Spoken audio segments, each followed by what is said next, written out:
Olá, seja bem-vindo a mais um podcast. Seja bem-vindo à Voz do Conhecimento.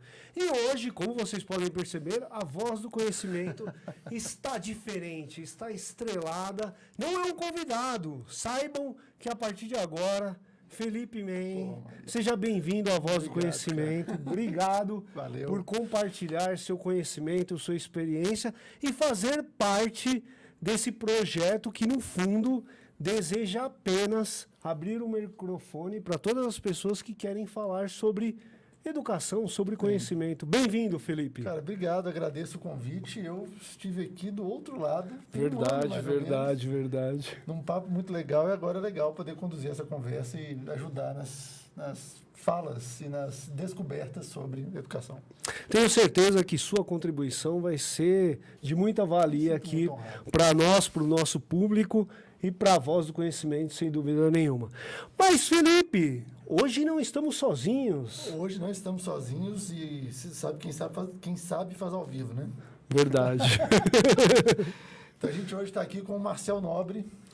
Marcel, bem-vindo, obrigado por estar aqui conosco. Fala um pouquinho sobre o Marcel aí. Estou vendo aqui na sua colinha. Na minha colinha. O Marcel, Nobre, ele é empreendedor, pesquisador, palestrante, TEDx Speaker e professor de inovação, tecnologias, inteligência artificial, liderança e educação. Você é graduado em administração de empresas pela FEI, possui MBA em gestão empresarial pela FIA USP, além de especializações em letramento em futuros, eu acho que isso a gente vai falar sobre isso hoje, neurociência e metaverso. E é fundador e CEO da Beta Lab, que é uma edtech inovadora e atua como professor na HSM, Singularity University, FIA Business School, Startse e Belas Artes, além de ser mentor de startups pela Ace Startups. É isso mesmo. É isso. E tem um filho e um cachorro, eu sou casado. Aí de vez em quando eu durmo.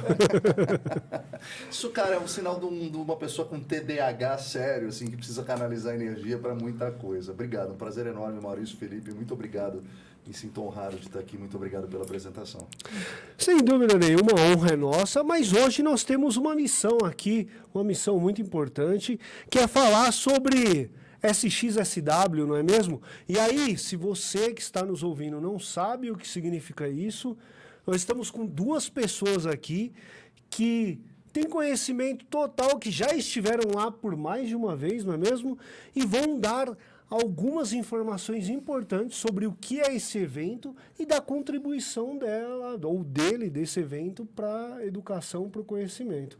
Beleza? Não é isso? Beleza. Então, eu gostaria de pedir para vocês, então, falar para a gente, então, vamos começar de forma didática. O que é esse XSW?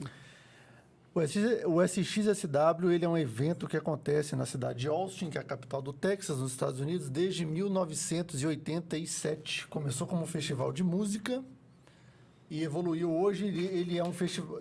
São 3 eventos em um. Então, a gente tem são 10 dias dentro da cidade, onde você tem um festival de música, um festival de cinema e uma conferência que discute tudo. Tecnologia, comportamento, saúde, negócios, educação corporativa e o futuro do trabalho.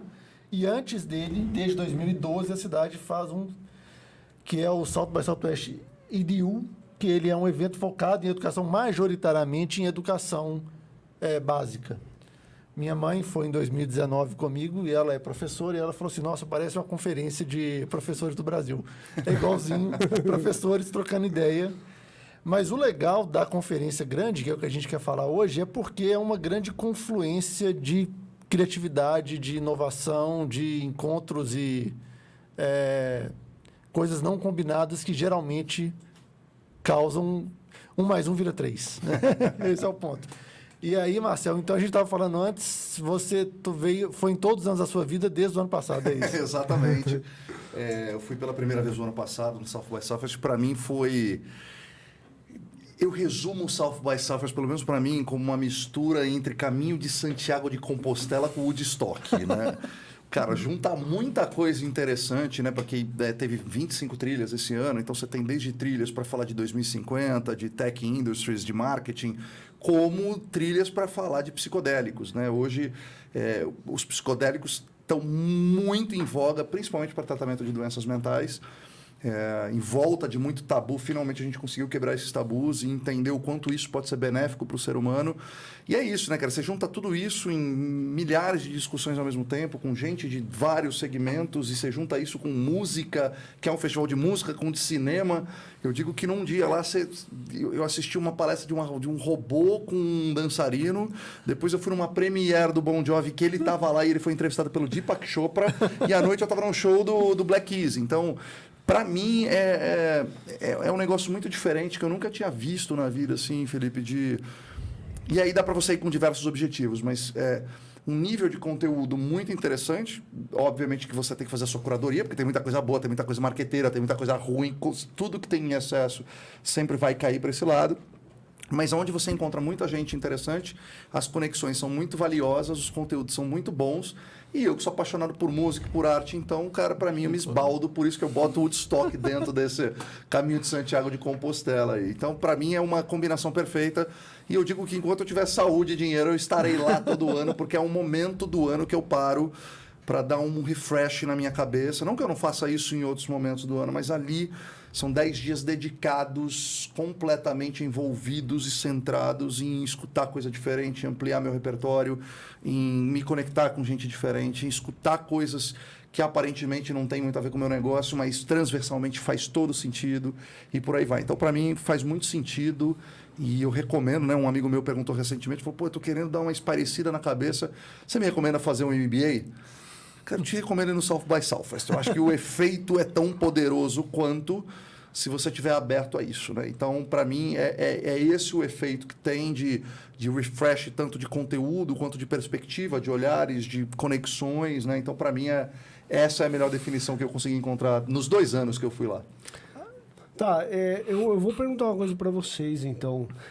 Eu acho que quando a gente vai num evento assim, como você falou que tem uma diversidade muito grande, que esse, às vezes até excesso de informação que você recebe ali, que você tem que acabar filtrando, pode ser os últimos ou os mais próximos, o que mais marcou para vocês e que realmente você percebeu que ali houve uma discussão que foi extremamente pertinente, mesmo isso acontecendo nos Estados Unidos, isso reverberou aqui para o Brasil.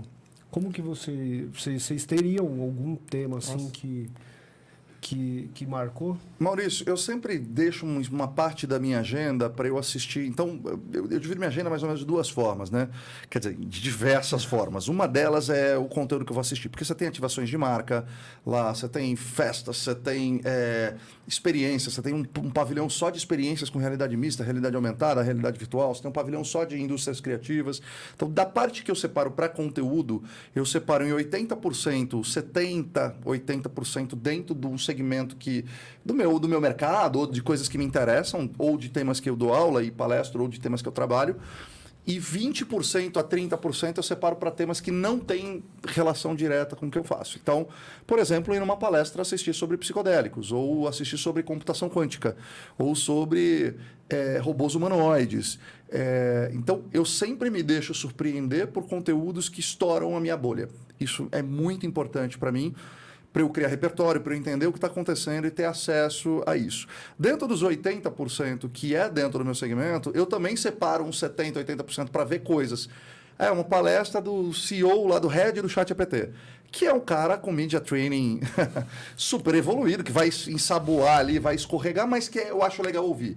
É uma palestra da Amy Webb, que a gente sabe que depois a gente vai ter acesso ao report dela, mas que eu quero ouvir até para entender como é que ela trabalha, o storytelling dela, a didática com o público e tudo mais. E esses 20%, 30% dentro do segmento que eu atuo, eu busco salas menores do cara da Universidade do Texas, com 4 pessoas ali que estão descobrindo uma nova forma de modelo mental, de computação quântica. Então, eu tento separar isso e me deixo surpreender. Então, todo ano eu sou surpreendido com ao menos umas 4, 5 palestras que eu falo, meu Deus, eu estou numa sala com 20 pessoas aprendendo como é que eu treino um robô humanoide, com um professor e 4 alunos da Universidade do Texas. Então, essa palestra que eu te falei agora foi uma palestra real que eu tive lá e que me surpreendeu numa sala com 20, 30 pessoas, algo tão interessante para mim, né, do meu modo de vista. Então, eu acho que é isso. O grande desafio do South by Southwest, assim como é o desafio de qualquer profissional hoje, de qualquer professor, de qualquer aluno, é a curadoria. A gente vem de uma época, provavelmente nós, que a gente tinha que ir atrás da informação. Você tinha que pesquisar numa biblioteca, você tinha que pegar um papel vegetal e abrir e desenhar um mapa. Hoje é muito pelo contrário, cara. A gente tem informação que eu não aguento mais. A gente vive a era da infoxicação, né? da intoxicação pela informação. Então a gente precisa aprender a fazer uma curadoria melhor e fazer escolhas. Né? E fazer escolhas talvez seja bem complexo. E muita gente acaba caindo na armadilha de cair em grandes palestras e perder a oportunidade de serem surpreendidos em pequenas palestras. Então, eu sempre falo nas palestras, ou nos uploads, nos downloads que eu faço sobre South by Southwest, deixe-se surpreender, deixe um espaço da tua agenda para que você seja surpreendido, que você vai ser. E o ano passado foi em algumas palestras completamente diferentes desse ano, que eu fui surpreendido dessa forma. Perfeito. Eu acho Contigo, Felipe. Cara, o primeiro... Tem um ponto assim, né? As pessoas vão atrás de jornadas, de missões, que são expressões onde você sai de um ponto A até um ponto B. Eu acho que não é muita pegada lá, entendeu? Então, a questão de você ser surpreendido, eu acho que é o mais legal. Então, tem alguns casos, assim, eu participei de um workshop maravilhoso uma vez sobre uma empresa que fazia brinquedos sexuais. E era, na verdade, uma grande contação de história sobre como essa indústria foi totalmente desenhada por homens e não por mulheres. Então, era uma empresa focada, criada por mulheres. Então, a gente sentou e eu não esperava que isso fosse acontecer. E saí de lá com um negócio assim, como... Falei, pô, que storytelling massa. A gente senta, interage, porque... São vários formatos, então tem workshop, são 5, 6 pessoas na mesma mesa e naturalmente você vai trocar ideia, que aí eu acho que é o mais legal, pessoas que você normalmente não sentaria para conhecer e conversar. E isso foi muito joia. Em 2022, teve uma que, naquela trilha 2050, que fala assim, para você imaginar o mundo daqui a 26 anos, que é logo ali. E aí tinha um cara que ele era da divisão da Alexa. E aí ele falou sobre as maravilhas daqui a 25 anos a gente vai ter um algoritmo só e um assistente só que vai nos ajudar com tudo na vida. Marcar agenda, comprar suas coisas, renegociar seus investimentos. Aí ele terminou, metade da sala ficou assim, pô, que massa, metade ficou assim, E a primeira pergunta foi um cara que levantou e falou assim, olha, você está dizendo, então, que a gente não vai precisar focar mais, ter cognição. A inteligência cognitiva, ela é fundamentalmente ligada à nossa capacidade de ter um cérebro mais jovem. Você está dizendo que a gente vai ficar a gente vai ter o risco de ficar demente mais cedo? E aí quebrou o cara, porque ele não estava esperando esse tipo de interação. Então, essas conversas... E na parte de música, cara, eu lembrei de um caso. Em 2018, eu estava saindo do aeroporto, entrei no Uber e o cara falou, de onde vocês são? Do Brasil.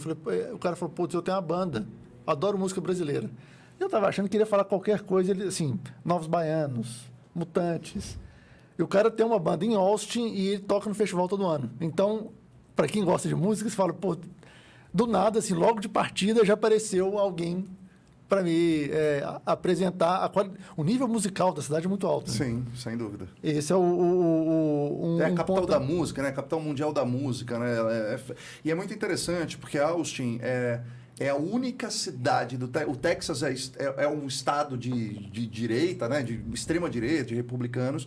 E Austin, que é a capital do Texas, é a única cidade do estado inteiro que é mais centro-esquerda, que é mais democrata.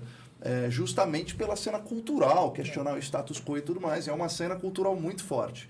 Onde a cultura... E para quem não sabe, Austin também é o segundo polo tecnológico dos Estados Unidos, apenas atrás do Vale do Silício. Algumas pessoas dizendo que já está mais atualizado que o Vale do Silício. Então tem uma Gigafactory da Tesla lá, tem uma sede da Apple, da Amazon, do Google lá. Então é uma cidade muito pulsante, muito vibrante, que mistura tudo isso. Né? A Dell fica lá, né? A Dell fica lá também. AMD fica lá também, eu acho. Também. Agora, Marcelo, tem um ponto que você foi dentro dos 80% que tem a ver com a sua atividade profissional.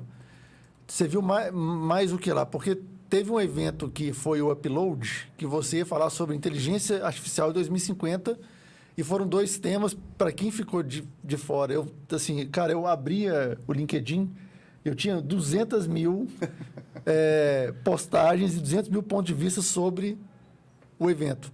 Muito se falou sobre inteligência artificial. Foi meio apresentaram algo novo ou foi meio uma continuação do que foi discutido em 2023? Boa pergunta, Felipe. Tá vindo coisa nova, bastante coisa nova. As discussões agora começam a ser assim, né? A inteligência artificial já não é mais uma novidade. Ela já começa a se inserir junto com o ser humano. E aí eu comecei a perceber, de todas as discussões, que talvez a inteligência artificial não seja uma ferramenta. Talvez assim como a gente tem a inteligência emocional, a inteligência social e a inteligência racional, agora a gente vai ter a inteligência artificial. Que a gente acessa ela através de uma tecnologia. Mas é uma forma diferente de pensar. Para mim, essa ficha caiu nesse ano no South by Southwest. Por quê? Porque desde a nossa educação, a gente é educado para responder pergunta. Você é educado para desenhar dentro daquela folha, para responder aquela pergunta, para aprender o que todo mundo aprende. E, de repente, a dinâmica do mundo muda com a inteligência artificial. Por quê? Porque você não precisa mais saber resposta. Porque a inteligência artificial tem muito mais respostas do que você. Então, você tem que passar a aprender a saber fazer perguntas. Você tem que aprender a ter vocabulário. Eu vi um estudo recentemente que os jovens nos Estados Unidos têm 40% a menos vocabulário do que as pessoas mais velhas. Isso quer dizer o seguinte, para você fazer um bom prompt engineering para uma inteligência artificial te dar um bom resultado, você precisa ter o quê? Vocabulário e saber fazer pergunta. Quem sabe fazer pergunta e quem sabe mais vocabulário? Pessoas mais velhas ou mais novas? Olha que interessante, quando eu nas minhas palestras ou aula pergunto quem que você acha que vai desempenhar melhor o papel na inteligência artificial? Todo mundo acha que são os mais jovens. É muito pelo contrário. Justamente porque está mudando a lógica. E a gente muda a lógica e meio que reseta, porque não tem muito especialista de inteligência artificial. Ou seja, está todo mundo na mesma base. Tem um cara aqui que sabe fazer um prompt melhor, tal. Tem 100 caras no mundo que dominam de inteligência artificial, que estão estudando isso lá atrás, mas o resto, eu nem me coloco como um professor, mas não como um especialista. Porque falar que você é especialista em inteligência artificial hoje, você tem que ter uma audácia muito grande. Então, cara, para mim, as questões, 2 pontos que ficaram muito claros nesse South by Southwest, e não é porque foi falado isso explicitamente, foi tudo que eu vi e conversei. Eu fui convidado por um palestrante lá para participar de um roundtable de inteligência artificial com 20 especialistas do mundo inteiro, um dia antes da palestra dele. Eu me conectei com ele no ano passado, o cara virou um brother e participei. E todas as discussões estão muito nisso, né? Deixa de ser uma ferramenta e passa a ser um novo formato de inteligência, onde muda a lógica de negócios, de pessoas, da forma como a gente aprende, da forma como a gente ensina. E a segunda coisa, cara, que tem 2 tecnologias que logo mais vão emergir muito fortemente. É uma questão de evolução tecnológica. Computação quântica, que vai... Assim, não dá nem para a gente começar a falar de possibilidades. A gente mal consegue imaginar todas as possibilidades da inteligência artificial. Quando a gente juntar esse troço com computação quântica, é bizarro as possibilidades do que pode acontecer. E robôs humanoides, que é a inteligência artificial sair da tua tela e ela se materializar do teu lado. E aí a gente começa a entrar numa era que já está acontecendo, não é futurista, de você ter agentes que vão trabalhar para você. Mas a gente não pode esquecer que tudo isso só acontece por causa de seres humanos. Então, esse papo rolou muito lá. A gente tem que parar com esse negócio de homem ou máquina, de que vão roubar o nosso emprego. Bom, eu tenho estatísticas que eu posso provar para vocês que isso não vai acontecer. Mas a gente precisa começar a entender, e aí eu posso dar um exemplo para vocês. Eu resolvi que eu vou filmar um documentário no meio de Austin, porque eu comecei a arrumar gente fazer entrevista, e eu quis provar, eu estou criando um documentário que é o seguinte, eu nunca fiz documentário, eu nunca fiz nenhum projeto audiovisual, só que eu acredito que a inteligência artificial consegue suprir essa minha ineficiência, ou essa minha falta de habilidade, ou essa minha inexperiência. Então, eu estou construindo um documentário junto com uma inteligência artificial para mostrar os impactos da tecnologia em alguns segmentos. Esse vai ser o meu PhD. E aí, se vocês quiserem, dá pra gente entrar. Será que isso não é um mestrado? Autodirigido? Ou um doutorado? Ou PhD que você... Então, quando a gente começa a entender que a tecnologia começa a cumprir esse papel, e aí voltando para esse SXSW, agora com um robô humanoide, que é meio ficção demais, mas daqui a muito pouco tempo, provavelmente vocês têm um Alexa na casa de vocês, é um robô. Provavelmente você tem um robô aspirador, é um robô. A única diferença é que ele está deixando de ser um serviçal de uma função só e ele passa a ser algo que integra outras habilidades e outras funções que vão facilitar a nossa vida. A gente precisa entender como é que a gente vai fazer uso disso. Então, talvez essas coisas, Felipe, desculpa prolongar a resposta, que me veio vários insights aqui interessantes, mas a gente começa a ir nesse caminho de aprofundar um pouco mais e deixar de ser chat GPT, deixar de ser LLM, que é esses modelos de linguagem, e passa a ser um negócio que já está mais se enraizando e se arraigando dentro da sociedade e dentro da forma como a gente vive. Tá, eu vou pedir licença para vocês aqui para fazer um tensionamento. Porque a gente começou falando do SXSW e para mim está claro, de acordo com o que vocês estão falando, que o tema da inteligência artificial ele está efervescendo lá e efervescendo aqui também. E algumas questões que no Brasil começa a ocorrer é a questão da ética. Uhum. E outro ponto super importante que eu vi uma matéria essa semana também, falando justamente sobre a falta de raciocínio que a inteligência artificial pode gerar nas pessoas. Nessa perspectiva, entre ética e a falta de raciocínio, a gente está falando de educação.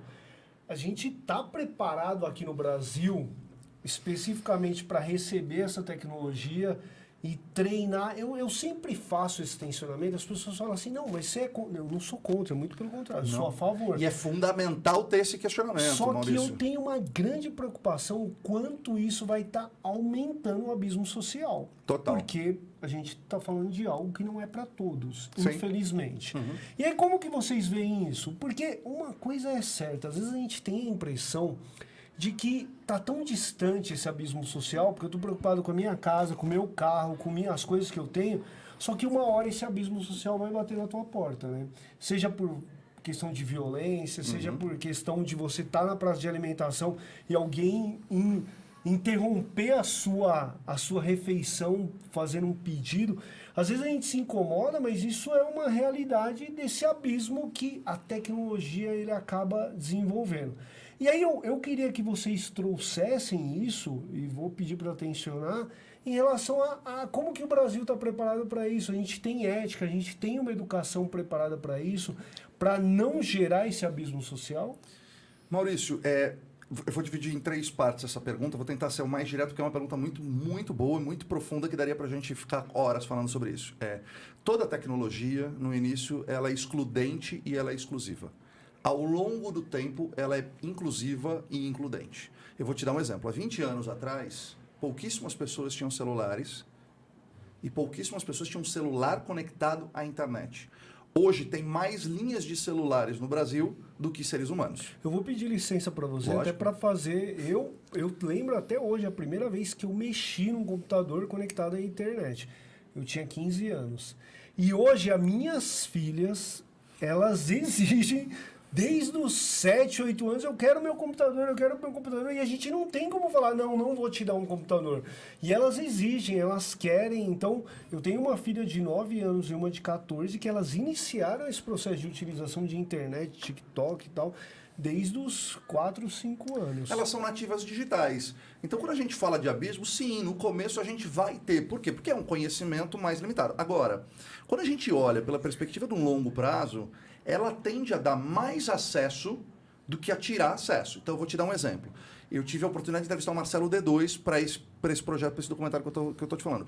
Hoje, Dua Lipa, Anitta, elas não teriam feito sucesso há 20, 30 anos atrás, porque elas não teriam acesso a uma gravadora. Então, a tecnologia permitiu com que pessoas, como Dizila, um monte de artistas, tivessem acesso à conexão com o mundo inteiro. Então, sim, a gente vai ter um problema, sim. Agora, talvez mais com computação espacial, que custa $300, $2.000, $3.000 um hardware. Quando a gente fala de software, ele está acessível para todo mundo. O ChatGPT 3.5, ele está gratuito para todo mundo.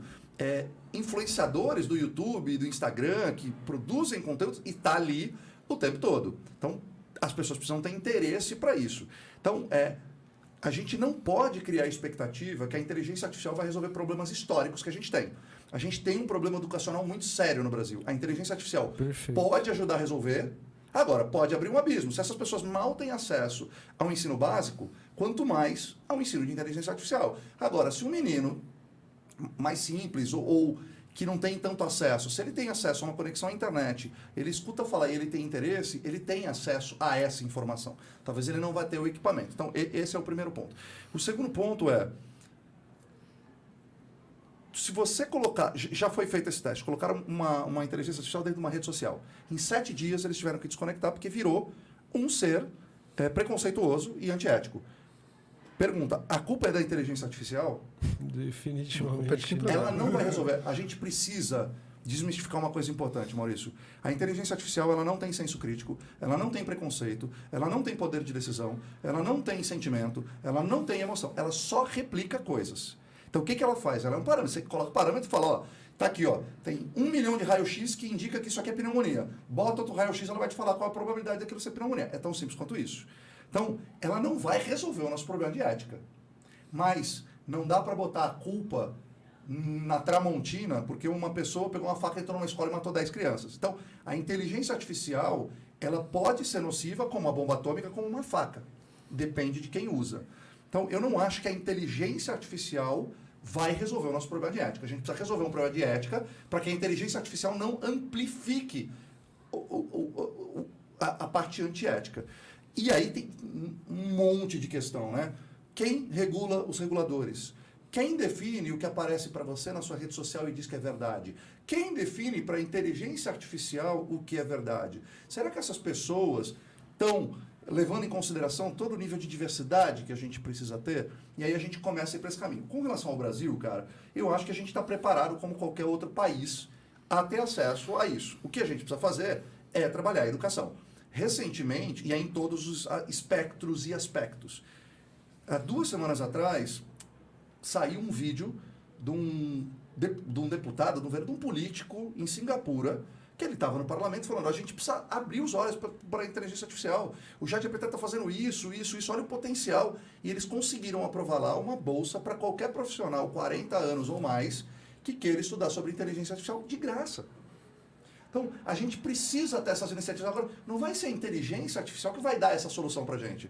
A gente precisa ter essa solução para o ensino básico, para o ensino médio, para o ensino superior, para a inteligência artificial. Agora, alguém precisa perceber que isso é relevante para o futuro e começar a implementar isso, seja no ensino básico, seja criar uma bolsa de estudo para esse tipo. Então, no Brasil, tem muitas discussões interessantes e eu conheço várias pessoas que participam de fóruns de discussão para fazer a legislação brasileira, que vai ser votada agora no meio do ano, de regulação da IA. A gente não está para trás do restante do mundo, apesar de ser essa bagunça que a gente sabe que é o país.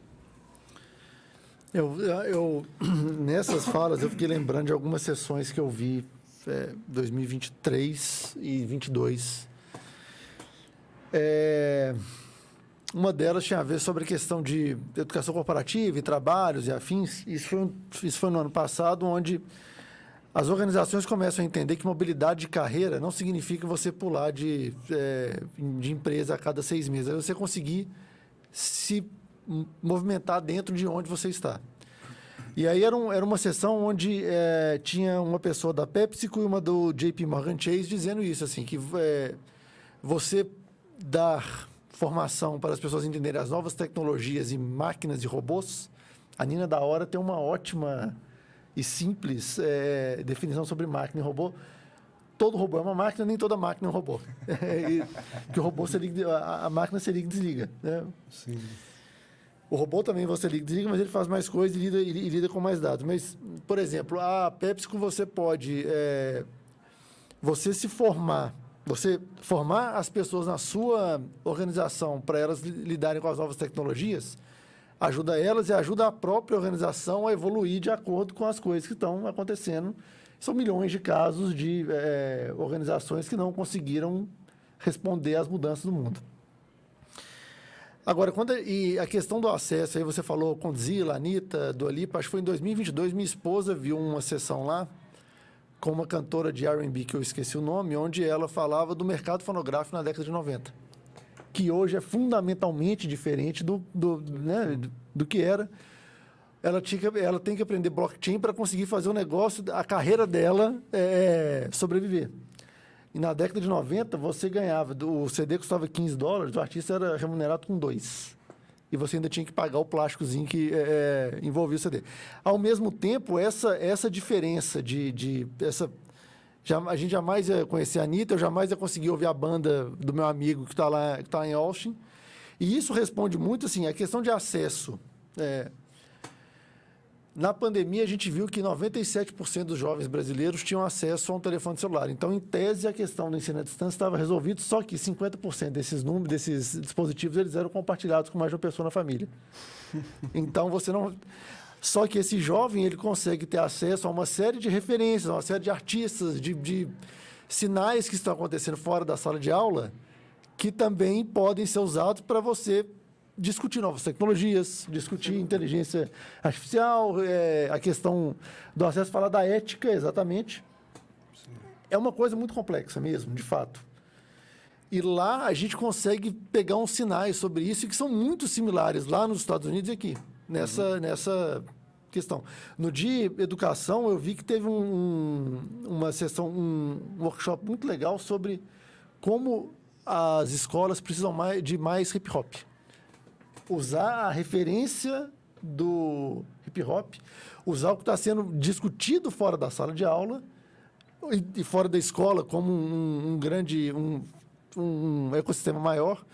E eu morro de curiosidade de saber, por exemplo, como eu sou formado em jornalismo, como é uma escola de jornalismo hoje? Como é um ensino médio hoje? Ó, eu vou te dar uma palha aqui. Quando eu fiz mestrado em 2000 e comecei em 2017 e terminei em 2019. A professora do mestrado, ela tinha dias que ela sentava assim, ela falava, cara, eu dou aula na graduação e eu fiz jornalismo no mestrado. Eu sou formado em publicidade e propaganda, mas fiz jornalismo. Assim, os meus alunos de jornalismo, eles não leem. Eu quero falar sobre as notícias. Eles leem apenas aquela manchete lá do... Eu falo, ó, semana que vem a gente vai discutir tal... Vai ser a discussão, vai ser notícia. Aí eles leem só o tópico da manchete que está lá no portal de notícias e acabou, não tem aprofundamento. E traz um ponto onde... Saiu uma matéria no The Atlantic, talvez 15 ou 20 dias, onde pelo menos nos Estados Unidos, as pessoas estão ficando mais solitárias. Porque a gente tem usado muito mais um dispositivo do que você sentar numa mesa para discutir sobre educação, sobre um evento que acontece a 9 mil quilômetros de distância daqui. E isso causa... tem a ver com... Acaba sendo assim, tem a ver com vocabulário, tem a ver com o músculo social também é algo que você precisa desenvolver. E a gente vê... isso casa muito com a ética, isso casa muito com como uma nova tecnologia, tipo inteligência artificial ou qualquer coisa, precisa responder muito aos anseios que a gente tem hoje. Sim. O problema é que eles respondem aos anseios das empresas que estão por trás disso. Isso. Então, para mim, a inteligência artificial, todo mundo tem medo, eu não tenho medo. Eu tenho mais medo da inteligência artificial algorítmica do que daquilo. Por quê? O que é o algoritmo? É te oferecer mais do que você teoricamente gosta. Ou seja, você cada vez vai saber mais de menos coisa. Como é que você vai criar repertório? Então as pessoas estão ficando cada vez menos criativas, porque a base da criatividade é o repertório, né? O questionamento, é o não contentamento com o status quo. Agora, se você abre sua rede social e tem mais do mesmo o tempo todo, cada vez vai te restringindo a só coisas que eles acham que você gosta. Você nem sabe se você gosta, mas de repente você está rolando infinitamente até lá para baixo. Essa é uma discussão que a gente deveria estar tendo lá atrás, né? Saiu ontem que a Flórida está proibindo redes sociais para crianças menos de 14 anos. Mas tá perfeito. Para mim tinha que ser menos de 18, de 20. É um período cognitivo que as pessoas precisam desenvolver repertório, elas precisam, sabe, criar, ouvir histórias diferentes, ler livros. Eu sou um cara, eu não sou tecnocentrista e eu não acho que a gente tem que botar a tecnologia no centro de tudo. A tecnologia tem que ser um habilitador, um exponencializador, um facilitador, mas não é tudo sobre isso. Se você usar a tecnologia só pela tecnologia, você vai ser cada vez, é um cabresto, né? Você falou do celular. O celular é a coisa que aproxima quem está longe e distancia quem está perto. É isso. Então, meus amigos que estão lá fora, eu tenho um acesso que eu não teria antes. Mas lá em casa a gente tem uma regra, cara. Na hora do almoço, da janta, da refeição, ninguém pega no celular. Porque é isso. A pior coisa que tem é você ver casais no restaurante, cada um no seu celular. Né? É meio ridículo. Então, eu acho que a questão ética da história tem muitos aspectos éticos, né? Desde copyright, né? Poder do dado, da informação, o que você vai fazer com esse dado, se vai ser usado por bem ou mal, e aí a gente extrapola a inteligência artificial. Isso é para todas as tecnologias. E há muito tempo a gente vem simplesmente sendo... As nossas informações todas do mundo estão na mão de 5, 6 empresas que te dizem o que é verdade ou não e que te dizem o que você vai consumir ou não. Para mim, esse é o maior perigo que tem. Que isso é bem antes de inteligência artificial. Inteligência artificial, para mim, eu não tenho tanto receio quanto eu tenho isso que manipula as pessoas. É uma ferramenta de manipulação em massa que é feito pró-consumo, pró-mercado, pró-tudo que envolve dinheiro, e a gente esquece os efeitos colaterais que isso causa, tanto cognitivos quanto de falta de repertório. Está mudando as habilidades das pessoas. Eu digo para meu filho, se você for criativo, você não precisa ser mais nada, só seja criativo, você já vai ser um baita profissional diferenciado, porque as pessoas estão cada vez menos criativas, porque cada vez elas estão seguindo o mainstream para onde o algoritmo diz, né? É interessante isso que vocês estão falando aqui, que algumas coisas estão fixando aqui. Uma coisa que vocês falaram, que eu acho que faz muito sentido. A inteligência artificial, ela amplifica as coisas, né? Então, por exemplo, a gente tem leis hoje que, por exemplo, uma pessoa que, de repente, xingar a outra, que desrespeitar a outra, você já tem leis para isso. Você não precisa de leis para regular mais a inteligência artificial. E nessa perspectiva, a democratização, então, é um tensionamento. Eu acho que você não precisa de mais leis, porque as leis estão aí. E, por outro lado, é muito interessante isso que vocês falaram sobre a inteligência artificial. Ela está facilitando e democratizando. Por exemplo, esse próprio programa aqui, ele jamais seria possível se a gente estivesse contando, por exemplo, com a TV. Que até há 20 anos atrás, a única forma da pessoa se expressar numa mídia era via TV ou rádio. Se você não tivesse capacidade de estar num programa de TV ou de rádio, você não precisa se expressar. E hoje, a gente tem uma democratização. Você pode falar, você tem um microfone aí que você pode falar para milhares de pessoas. E isso é algo impensável, né? É isso. A gente tem a possibilidade, a tecnologia permitiu com que a gente tivesse um microfone e uma câmera aberta para todos os seres humanos do mundo. Pô, mas eu não tenho acesso. Você pode ir numa lan house. Você pode... Eu não estou falando que é fácil, tá, gente? Eu não ignoro os gaps sociais que existem. Inclusive, eu tenho vários trabalhos que eu participo e eu estou vindo aqui e o documentário que eu estou fazendo é justamente para ajudar no letramento digital das pessoas. Mas, hoje, você tem acesso a discordar. E você pode falar isso para todo mundo. Antigamente, não. Você acreditava no que estava na TV, porque você não tinha outra opinião, outro ponto de vista. Então, isso vem muito forte. Agora, óbvio que tem um monte de questões por trás, tá, Maurício? Um monte de questões. Então, por exemplo, a inteligência artificial ela é treinada com dados históricos. Os nossos dados históricos é cheio de preconceito. É cheio de vieses cognitivos. Tem uma série no Netflix que é espetacular. Eu perdi a palestra dessa mulher no South by Southwest porque eu não consegui ir para aquele lugar naquele horário, que chama Coded Bias, que é da Joy, eu não lembro o sobrenome dela, que é bem complicado, e ela é uma cientista que trabalha no MIT, e ela é uma mulher negra, e ela estava fazendo um estudo de visão computacional, e de repente ela percebeu que ela queria fazer um espelho para se sentir melhor, então a visão computacional, fazer um reshape do seu formato no espelho e tudo mais. E ela percebeu que a visão computacional não enxergava o rosto dela.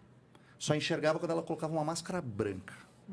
E aí ela começou a investigar e começou a descobrir que tinham vários lugares. Então, em Londres, a polícia botava uma van no centro da cidade com câmeras, com visão computacional, e falava, vai, aborda aquela pessoa que ela é suspeita. 95% das pessoas que eram abordadas eram negras ou latinas, e 99% delas não tinham nenhum histórico. E aí eles começaram a descobrir, então, que a visão computacional ela tinha vieses e preconceitos. E ela conseguiu mudar a lei em diversos estados americanos, inclusive ela foi palestrar lá, inclusive o AI Act, que saiu na União Europeia, acabou de ser aprovado agora em março, é uma legislação de inteligência artificial para a União Europeia, que eu acho que vai servir de modelo para o mundo inteiro, porque foi muito bem construída. Ela proíbe, então você tem 4 níveis, o que é proibitivo, então não pode, o que é de alto risco, de médio risco e baixo risco. E aí as punições e as permissões, elas dependem desses níveis. Então, o que é proibido?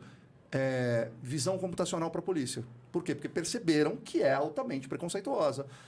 Score social, como tem na China, que na China tem score social, que de acordo com se você toma multa, não toma, como as pessoas te avaliam, você tem um score social que você tem acesso a benefícios ou não. Ou você paga mais caro, você não pode morar em determinados lugares. Então, isso é proibido.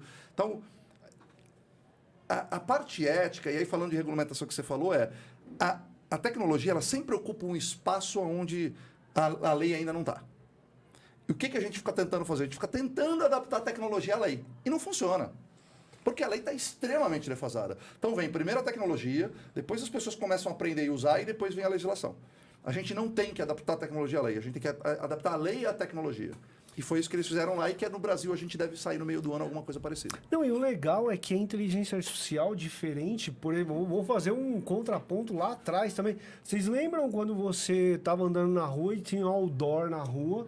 E às vezes, se você não gostasse daquela propaganda, se aquilo fosse ofensivo, você ia demorar meses para retirar aquilo. O tempo de resposta era muito grande. Ontem, o sistema Fiesp, SESI e Senai, eles promoveram um fórum internacional de ética na IA. Eu fui. E uma das coisas que foi até o CEO do Centro Cultural do Banco Itaú, ele deu uma palestra lá e ele falou, eu fui lá na inteligência artificial e eu coloquei, mostre-me para mim um CEO. E aí ele só mostrou homens brancos. Só que, olha que interessante, eu fui numa inteligência artificial hoje, fiz o teste e apareceram só mulheres e 2 ou 3 dessas mulheres eram negras. Então, eu tive a percepção que a inteligência artificial fez uma correção. Então, a correção também, e aí você foi perfeito como você falou, que quando você vê esses viés, na verdade é uma reprodução social. Total. E a gente não tem que brigar com a inteligência social. Não tem. A gente tem que brigar como que a educação está acontecendo, como que o respeito pelo outro está acontecendo. Porque se você resolver isso socialmente, você resolve... isso. Maurício, a inteligência artificial é muito arcaica. As pessoas vão ter dificuldade para entender isso. É um Atari. Para quem jogou videogame, é um Atari. Concordo. Ela é muito rudimentar. É porque é algo que a gente nunca teve acesso a uma ferramenta que parece mais inteligente com a gente.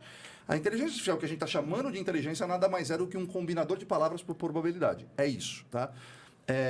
Que ali dentro tem um monte de coisa errada. Então, quando você botava, e o que ele fez, na verdade, já está sendo feito há algum tempo, e muita gente vem fazendo o tempo todo, é muito difícil você conseguir tirar o preconceito histórico de dentro da inteligência artificial. Mas é muito necessário que a gente faça isso. Sim. Agora, qual dose vai se fazer isso? Então, eu vou te dar um exemplo. Quando você colocava um CEO bem-sucedido, só aparecia homem branco. O Google tem uma inteligência artificial chamada Gemini, e é muito boa essa inteligência artificial. Saiu a 1.5, que é maravilhosa. É o equivalente ao ChatGPT-4, só que gratuita. E você gerava imagens, você colocava assim, congressistas americanos de 1910. Aparecia uma mulher índia, aparecia um japonês. Por quê? Pela falta de diversidade. Só que, peraí, será que a gente também não está distorcendo fatos históricos? Sim. Se lá atrás existia preconceito, mas eram congressistas americanos, então, guerra nazista, aparecia um japonês, um índio, uma mulher negra.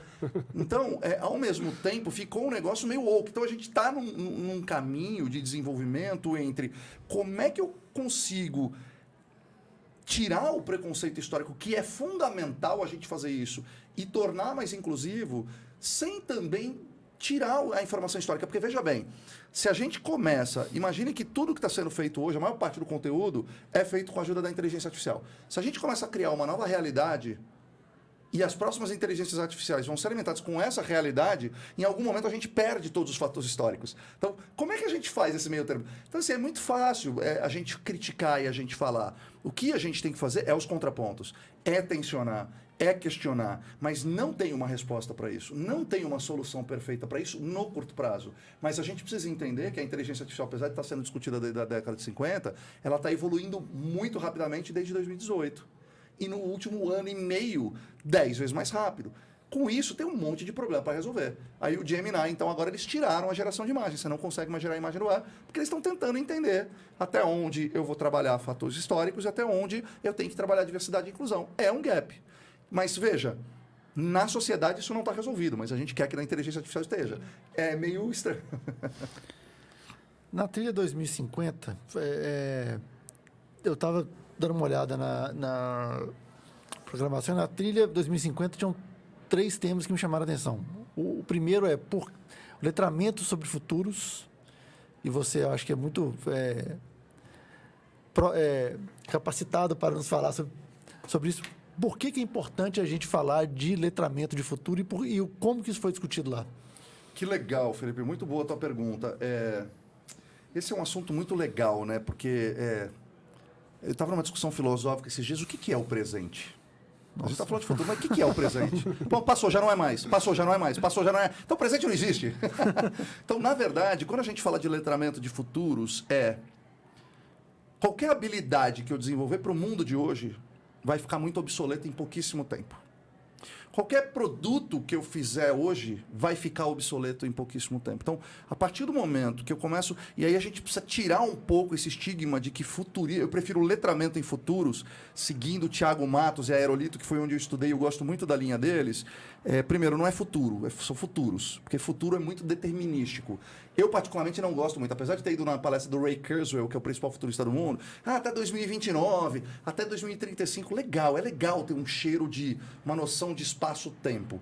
Mas, para mim, cara, o mais interessante é a gente começar a perceber sinais de para onde a gente está indo. A gente está indo como sociedade, como negócio, como educação. E, a partir do momento que eu sei para onde o futuro tá, os possíveis futuros estão indo, eu começo a ajustar o meu presente, para que eu me conecte com esse futuro não estando atrasado. Então, por que é importante isso? Enquanto hoje a gente aqui está falando de inteligência artificial, que é uma habilidade presente / futuro, tem gente ainda que está precisando de aula de matemática. Ele está ainda recuperando um gap do passado. É esse o abismo social que a gente tem. Para mim, o abismo social ele é menos financeiro e mais educacional, porque o financeiro acaba sendo uma consequência do educacional e de gente preparada. Total. Então, cara, para mim o letramento em futuros ele é muito importante a gente começar... quando eu fico analisando só o passado para refletir no meu presente, eu estou me preparando para um mundo que não existe mais.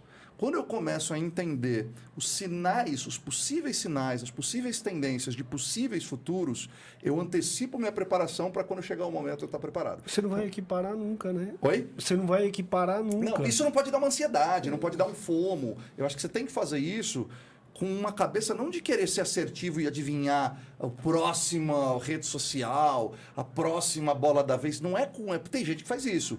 A minha expectativa e a minha visão não é isso. Cara, quando a gente juntar esses troços todos, como é que impacta pro tio da padaria?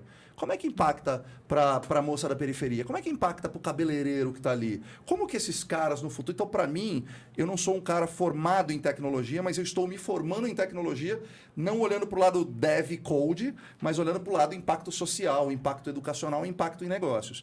Então, para mim, cara, o mais importante de letramento em futuros, que tem muita gente que pode chamar de letramento digital, essas coisas, é a gente começar a ter essa percepção e a partir do momento que eu começo a entender um pouco para onde a gente está indo, eu ajusto o meu presente para que eu consiga estar mais preparado quando ele chegar ou até antecipar um pouco esse problema. Lá, cara, eu vi muita coisa de Amy Webb, que é a principal futurista do mundo hoje, que adoro ela, tá? Às vezes acho meio catastrófica demais, eu tendo a ser um pouco mais otimista do que ela, mas acho ela como ela é muito, ela tem técnicas muito interessantes, ela consegue trazer para um framework, estudo de tendência de futuro, e tem como fazer isso, tem técnicas a Aerolito, tem a 3 ondas e tudo mais. Eu vi o Ray Kurzweil, que é um cara também tem os pontos dele, né? Eu não sou muito de ficar venerando ninguém, gosto muito da visão dele, mas acho muito determinista, mas também traz esse ponto. E tem o Rohit Bhargava, que não é um cara tão conhecido assim, que é uma figuraça, né? Até meio fanfarrão demais, assim. A newsletter dele é uma das melhores que você pode assinar. Exatamente. Ele fala, a empresa dele chama Não Óbvio, né? Não Óbvios. Então, é um cara que traz, além de uma visão mais otimista, ele começa a trazer um olhar meio por fora. Então, eu prefiro formar a minha visão através de olhares distintos, não contraditórios. E o que eu vi muito lá sempre a gente está falando muito de inteligência artificial porque foi foco da minha pesquisa lá. Mas você teve gente que nem viu inteligência artificial e viu só psicodélico. Ou viu só health tech. Ou healthcare. Teve gente que só viu o branding. Teve uma trilha só de creator economy. Então, tem gente que só viu essas coisas. Agora, como é uma tecnologia e uma forma de pensar que está mudando toda a dinâmica, quando você ia em creator, tinha alguma coisa de IA. Quando você ia... Então, por exemplo, cara, teve uma palestra lá interessantíssima falando de inteligência artificial e espiritualidade. Olha que coisa legal, né? Então, respondendo a tua pergunta é isso. Acho que o letramento de futuros é importante para a gente perceber tendências e se preparar no presente. E o que eu vi lá foi muito de essas tecnologias, mas sempre o ser humano no centro. Quais são as habilidades que a gente precisa fazer? Como é que vai ser o futuro do trabalho impactado dessa forma? E, principalmente, como é que a gente consegue hoje, como seres humanos, desenvolver habilidades humanas que vão nos diferenciar de robôs, né? Então, foi muito nessa linha. Tá, mas aí eu vou contradizer um pouco Venha. o que a gente estava conversando aqui antes. Que uma frase que você falou e que eu quero deixar bem claro que eu sou super a favor da inteligência artificial. Inclusive, o uso dela, hoje eu estou fazendo parte de uma discussão que as pessoas estão querendo restringir que o aluno ou que o professor tem acesso a isso na hora de produzir conteúdo. Que, na minha opinião, é um absurdo. É você querer parar um trem com a mão. Mas, assim, é inegável que algumas profissões elas vão ser engolidas e a pessoa vai ter que se adaptar a isso. Vou te dar um exemplo. Você falou que o Gemini do Google, eles descontinuaram a parte de geração de imagem. Pausaram, desculpa, descontinuaram não. Pausaram. E é mais ou menos o que está acontecendo com o Sora hoje. Que eles vão mostrando alguns videozinhos. Isso a gente fez no Sora, olha o potencial. Eu já ouvi alguns especialistas falando, o Sora está pronto. Só que eles não têm como controlar alguns vieses. E eles estão com medo disso, especificamente. Cara, mas quando você olha o Sora em funcionamento, cara, aquilo é absurdo. Eu fico pensando nos caras que estudaram a vida inteira para ser, por exemplo, trabalhar com modelagem 3D. Cara, esses caras, eles investiram uma grana em cursos, em máquina, para fazer aqueles render. Você pega os servidores da Pixar, os caras têm 2 andares para renderizar aquilo, e de repente os caras estão catando tudo isso. E assim, isso porque a gente está, igual você falou, na versão 1 do Sora. Imagina isso daqui a 5 anos. Cara, acabou o trabalho desses caras. Você consegue entender a importância do letramento de futuros? Teve muita gente que gastou muito tempo fazendo curso de datilografia, teve muita gente que fez curso de ascensorista, teve muita gente... É isso, cara. A gente, mais do que nunca, o lifelong learning, junto com a criatividade, passa a se tornar extremamente relevante. A gente vive, o Ian B. Craft, que foi um dos palestrantes, foi o cara que me convidou para ir lá, ele fala, a gente saiu da era do mega especialista. A gente começa a entrar na era do generalista criativo, que é o cara que cria um repertório gigante, os polímatas que criam um repertório gigante de habilidades, e ele começa a ler o futuro, as possibilidades futuras, as tendências, e ele começa a antecipar esse estudo, entende? Então, o que a gente... É exatamente isso. E vai, cara, vai estrear. A gente não tem que romantizar, não. De acordo com o Fórum Econômico Mundial, até 2029, a IA vai eliminar 88 milhões de empregos. Caramba. Só que ela vai criar 97 milhões de empregos. E de acordo com a McKinsey, vai criar 115 milhões de empregos. Historicamente, a tecnologia ela mais cria emprego do que ela exclui. Só que vende mais notícia você falar quantos empregos vão perder. É um ponto... Primeiro, polímatas, eu adoro a expressão em inglês que é o homem renascentista, sabe? Renaissance man, quando essas pessoas... Mas a questão do letramento de futuros, eu lembro teve uma sessão em 2022 que era sobre a XPRIZE, ela estava tentando era meio uma discussão sobre a questão do futuro do trabalho. Então, por exemplo, é você saber que a demanda por pessoas que vão precisar instalar e fazer a manutenção de pontos de recarga e painel solar vai aumentar nos Estados Unidos vou chutar um número, será 80% nos próximos 10 anos. Sabendo disso, é como as escolas técnicas, por exemplo, porque aí cria-se muito o poder da escola técnica nisso, como é que você pode formar alguém para em 18 meses, 24 meses, estar pronto para essa mudança de perfil de trabalho. Você está formando alguém para ser desempregado. Porque... Não, nesse caso não. Eu digo assim, se você não mudar, se você continuar da maneira tradicional, você está formando alguém para não conseguir... Mas o ponto isso... Você sabendo que você vai ter mais empregos serão gerados por conta da tecnologia, por conta das green skills, porque a gente está falando de pegada de carbono, o mundo está acabando, como o mundo pode não acabar. Você tem a possibilidade de ter mais empregos gerados do que empregos que vão ser destruídos, ela é maior se você ter as condições certas para isso acontecer. Sem dúvida. E aí passa um ponto você fazer o letramento de futuros, entender que isso pode mudar. O outro ponto é você fazer as escolas e as escolas técnicas, as universidades fazerem micrograduações, porque, cara, isso foi, sei lá, 2017, 18, 19, todos os anos falam isso assim, que a ideia é você fazer um fluxo onde você vai entrar e sair da escola toda hora para se manter atualizado no... Exato. Para você ter uma ideia... Felipe, eu estou criando o meu mestrado junto com a inteligência artificial. O que quer dizer isso? Que eu consigo criar um plano de estudo para 2 anos para eu ter conhecimento sobre qualquer assunto. E eu consigo ter ajuda. Hoje, quem que está fazendo esse papel? Cara, infelizmente não são as escolas, infelizmente não são os cursos técnicos.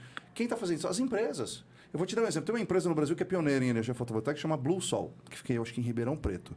Cara, esses caras... eu acho que eles nunca ganharam dinheiro com energia fotovoltaica. Deve estar 15 anos no mercado. Mas eles ganhavam vendendo curso. Mas por quê? Porque não adianta. O mercado vai crescer pra caramba, vai ser gigante. Mas se eu não tiver gente preparada, eu tô ferrado.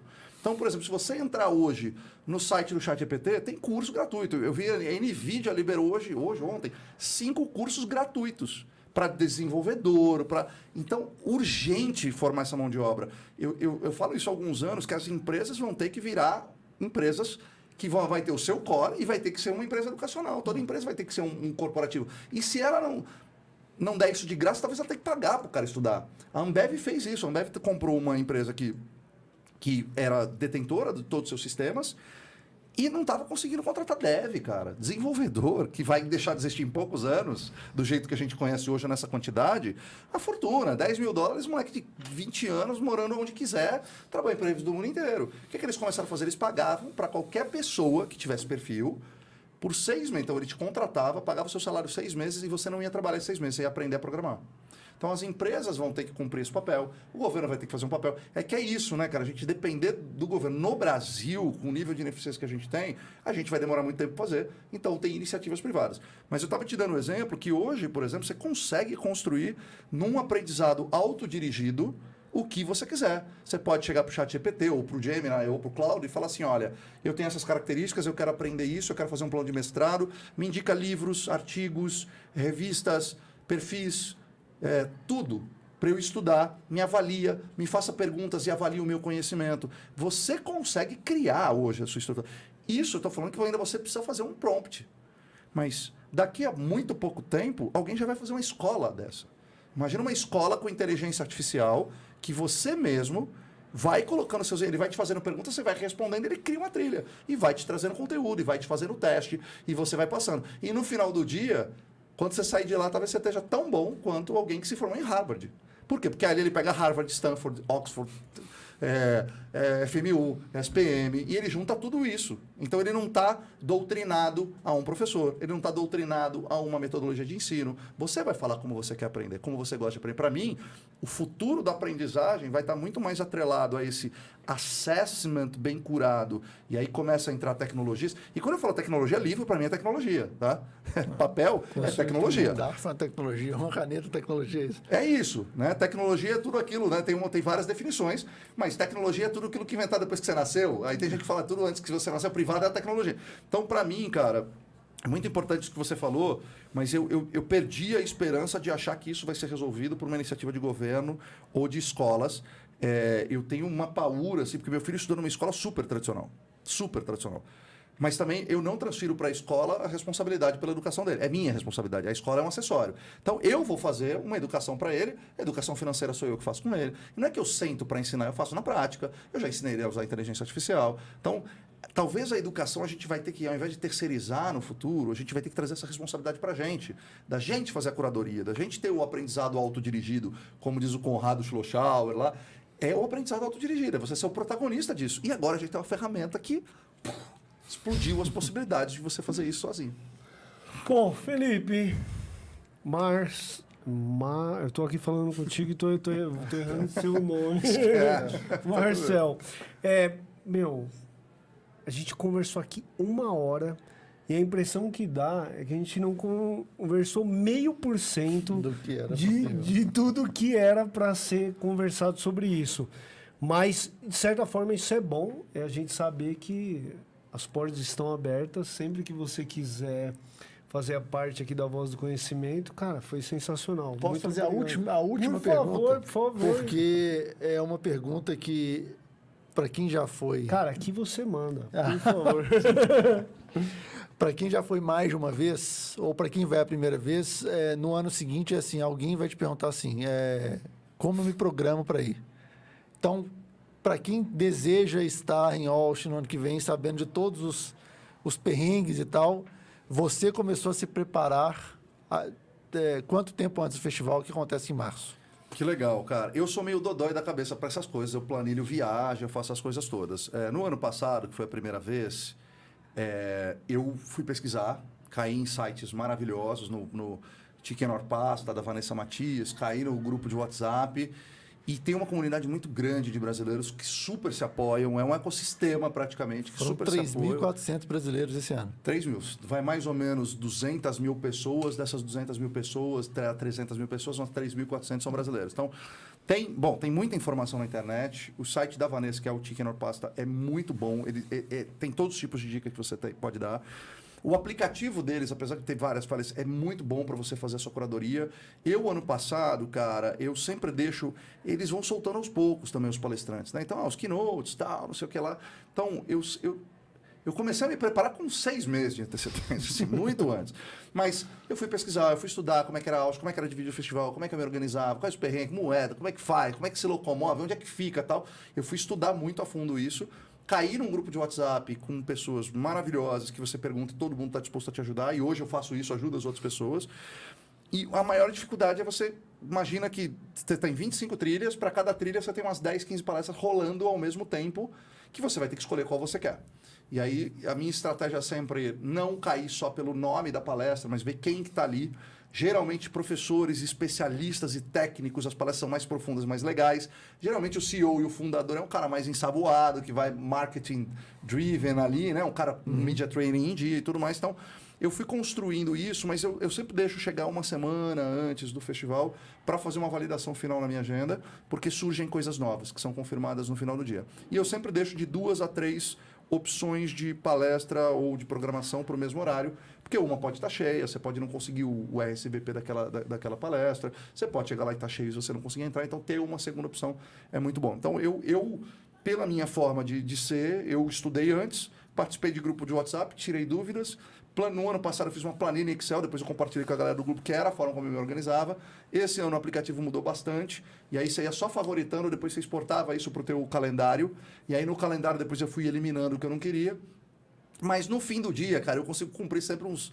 O ano passado eu cumpri uns 90% da agenda. Esse ano eu cumpri uns 70%, 80% e deixei 20%, 30% para serendipidades e para opções aleatórias que surgiram no meio do caminho. Então, eu vou pedir duas coisas, então a gente está encerrando. Marcel, fala para o nosso ouvinte, para o nosso espectador, se ele quiser bater um papo contigo, se ele quiser te encontrar, ver esse conteúdo que você compartilha na rede social, como que ele faz para te encontrar? E vou pedir também para, se você puder, dar um recado para a pessoa que está assistindo, que viu todo esse papo, que a impressão que eu tive é que se tinha alguém calmo com tudo isso, a coisa começou a fervilhar, porque, como você disse, a realidade está aí, a gente precisa surfar nessa onda, não dá para deixar a onda passar. Que recado você daria e como que as pessoas têm acesso a você? Maurício, super acessível, LinkedIn, bota Marcel Nobre lá, Instagram Marcel P. Nobre. Eu não sou influenciador, eu produzo conteúdo esporadicamente, organicamente. Eu fiz a cobertura do South by Southwest no meu perfil do Instagram, fiz para Singularity também, para HSM, fiz para GoCA, fiz para alguns veículos. Mas tem muito conteúdo, todas as palestras eu fazia algum tipo de resumo das palestras, então tem no meu perfil do Instagram, mas não vivo disso, não tem nada a ver com isso, mas é só entrar lá, Marcel P. Nobre, tudo junto, ou Marcel Nobre no LinkedIn é mais fácil me acessar, só mandar mensagem, eu me conecto e aceito qualquer convite, se vocês conseguiram ver, convidou para churrasco, para bater um papo, para trocar ideia, para podcast, eu super topo. Cara, recado, eu acho que as pessoas precisam tentar dar um zoom out, sair um pouco do hype das coisas, sair um pouco da espuma, sair um pouco do FOMO, né, do Fear of Missing Out, de ficar com medo, de ficar de fora, e de uma forma muito consciente, muito tranquila, entender que a gente precisa o tempo todo estar aprendendo e desenvolvendo. E quando eu falo isso, independente do mercado de atuação de cada uma das pessoas, testa as ferramentas, testa o TikTok. TikTok não é só dancinha, tem gente ensinando filosofia, antroposofia no TikTok. Quando eu falo isso, lógico, a gente vai ter que selecionar o nosso tempo melhor, mas entender o que está acontecendo no mundo, tá de peito aberto, de cabeça aberta para criar repertório.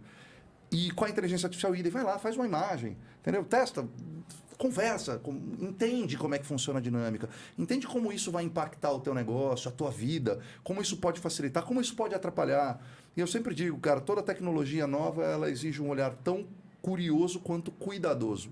Ao mesmo tempo, não entrar na pilha do as máquinas vão acabar com a gente, e nem na euforia de que isso é a solução para todos os nossos problemas. Não tem que fazer nada. Não tem que fazer nada. Assim, sejam curiosos e estimulem o lifelong learning, estuda um pouquinho por dia, mexe lá. Eu tenho uma meta de 1 hora por dia, e sexta-feira é um dia que eu tento ter menos agenda para ser o dia que eu pesquiso, que eu fuço, que eu experimento, que eu testo, que eu vou estudar. Eu estou estudando o tempo todo, estou fazendo curso agora de inteligência artificial para gerar imagem.